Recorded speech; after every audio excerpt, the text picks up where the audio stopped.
Assalamualaikum warahmatullahi wabarakatuh. Sebelumnya kami ucapkan terima kasih kepada Ibu RD Billy Parancika selaku dosen pengampu mata kuliah Bahasa Indonesia yang telah memberikan kami kesempatan untuk mempresentasikan tentang topik, tesis, dan kerangka karangan. Sebelum itu kami akan memperkenalkan diri. Yang pertama, saya Dwi Hastuti.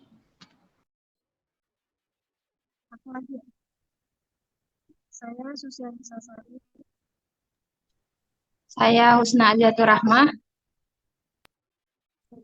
Saya Meisila Eka Putri.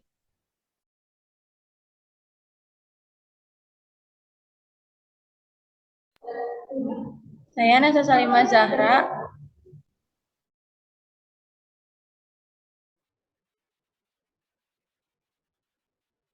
Perkenalkan, nama saya Muhammad Rifai. Yang pertama itu topik. Topik adalah karya ilmiah. Salah. Yang pertama topik. Topik karya ilmiah merupakan hal yang menjadi bahan pembicaraan dalam sebuah tulisan dan landasan yang dapat dipergunakan oleh seorang pengarang untuk menyampaikan maksudnya. Ciri utama dari topik adalah cakupannya atas suatu permasalahan masih bersifat umum dan tidak diuraikan secara lebih mendetail. Kemudian ada fungsi topik. Yang pertama memberikan fokus. Dengan menentukan topik secara jelas dan spesifik, penulis dapat membatasi ruang lingkup penelitian dan pembahasan sehingga memudahkan untuk menjaga ketepatan dan konsistensi dalam tulisan. Yang kedua, ada memandu penelitian. Topik yang telah ditetapkan membantu dalam menentukan arah penelitian.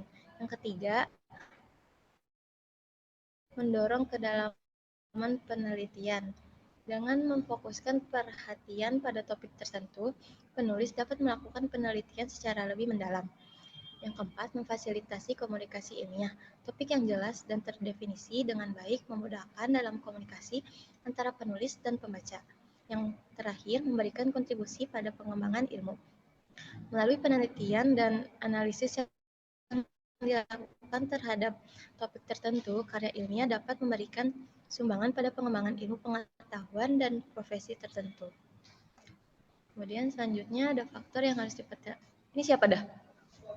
Ya udah langsung.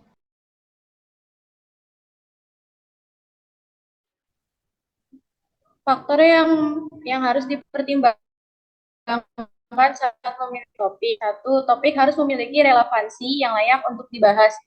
Dua, penulisan harus memiliki pemahaman yang cukup tentang topik yang dipilih, setidaknya mengungkapkan prinsip ilmiah yang terkait. Tiga, topik harus menarik bagi penulis. Empat, ketersediaan bahan yang diperlukan untuk membahas topik harus dipastikan. Lima, tidak terlalu luas dan tidak terlalu sempit. Dan enam, topik yang dipilih sebaiknya tidak terlalu baru, tidak terlalu teknis, dan tidak terlalu kontroversial. Selanjutnya adalah syarat penulisan topik. Yang pertama, relevansi dan kelayakan. Yang kedua, kesesuaian dengan minat penulis. Yang ketiga, penguasaan pengetahuan. Yang keempat, keterbacaan dan keterjangkauan. Yang kelima, keterbatasan dan keterkaitan. Yang keenam, ketersediaan sumber. Dan yang terakhir adalah pertimbangan etika.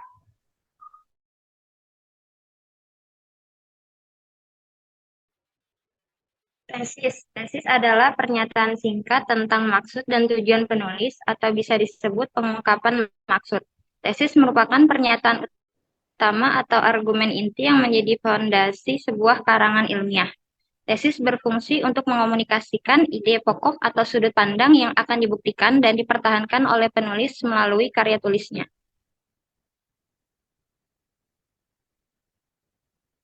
Yang harus diperhatikan saat menyusun tesis. Yang pertama, tesis harus spesifik dan terfokus pada satu topik atau isu utama yang akan dibahas.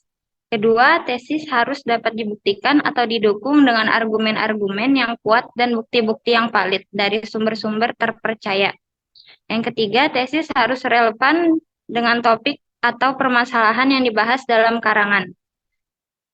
Keempat, tesis harus disusun dengan bahasa yang jelas dan lugas agar mudah dipahami oleh pembaca. Kelima, tesis harus menarik minat pembaca untuk membaca seluruh isi karangan. Yang keenam, tesis juga dapat bersifat persuasif, interpretatif, atau evaluatif. tergantung pada jenis karangan ilmiah yang ditulis. Syarat penulisan tesis yaitu kesesuaian format, kesesuaian struktur, kesesuaian gaya penulisan, originalitas, konsisten dan kesatuan tema, kesesuaian mode penelitian, analisis yang komprehensif dan kesimpulan yang kuat. Udah. Bilang ya. Kerangka karangan atau outline adalah sebuah pola atau struktur dasar yang menggambarkan organisasi dan alur isi sebuah karangan atau tulisan. Karangan-karangan berfungsi sebagai peta jalan atau panduan yang membuat penulis dapat mengatur dan mengembangkan gagasan-gagasan utama beserta pendukungnya secara sistematis dan terstruktur. Kamu ya?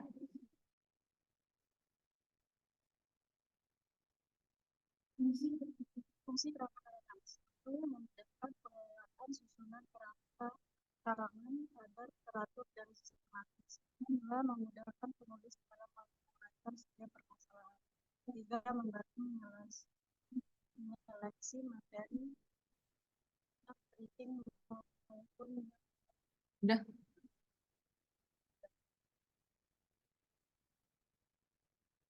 penyusunan karangan. Langkah-langkahnya yaitu menentukan tema dan judul, 2. Mengumpulkan bahan, 3. Menyeleksi bahan, 4. Membuat kerangka karangan. Tahapannya adalah 1. Mencatat gagasan, 2. Mengatur, dan 3. Memeriksa kembali yang telah di dalam bab dan subbab, 4. Membuat kerangka yang terperinci dan lengkap, 5. Mengembangkan kerangka.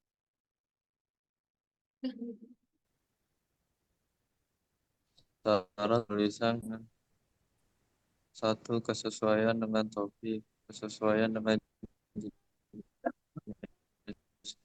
karangan, tujuan, kohesi dan keseimbangan dan proporsi, kesesuaian dengan gaya penulis, kualitas.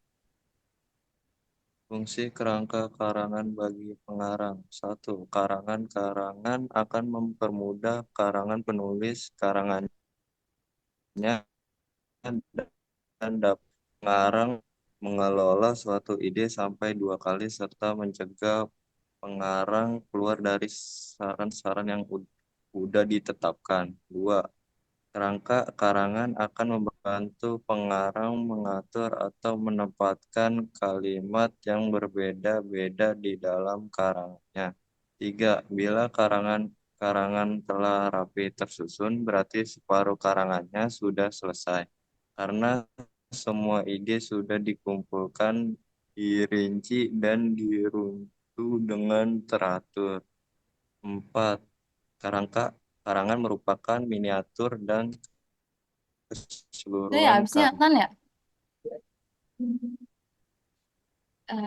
Bentuk kerangka karangan. Bentuk kerangka karangan ada dua macam. Yang pertama kerangka topik dan yang kedua kerangka kalimat. Dalam praktik pemakaian yang banyak dipakai adalah kerangka topik. Kerangka topik terdiri atas kata, frasa, dan klausa yang ditandai dengan kode yang sudah lazim untuk menyatakan hubungan antar gagasan, tanda baca akhir atau titik sudah tidak diperlukan karena kalimat lengkap tidak dipakai dalam kerangka topik. Kerangka dibentuk dengan sistem tanda atau kode tertentu. Hubungan di antara gagasan yang ditujukan oleh kerangka dinyatakan dengan serangkaian kode huruf dan angka. Kode-kode itu akan lebih kompleks dalam karangan atau artikel seperti skripsi, tesis, disertasi, dan buku. Sedangkan kerangka kalimat lebih bersifat resmi berupa kalimat lengkap.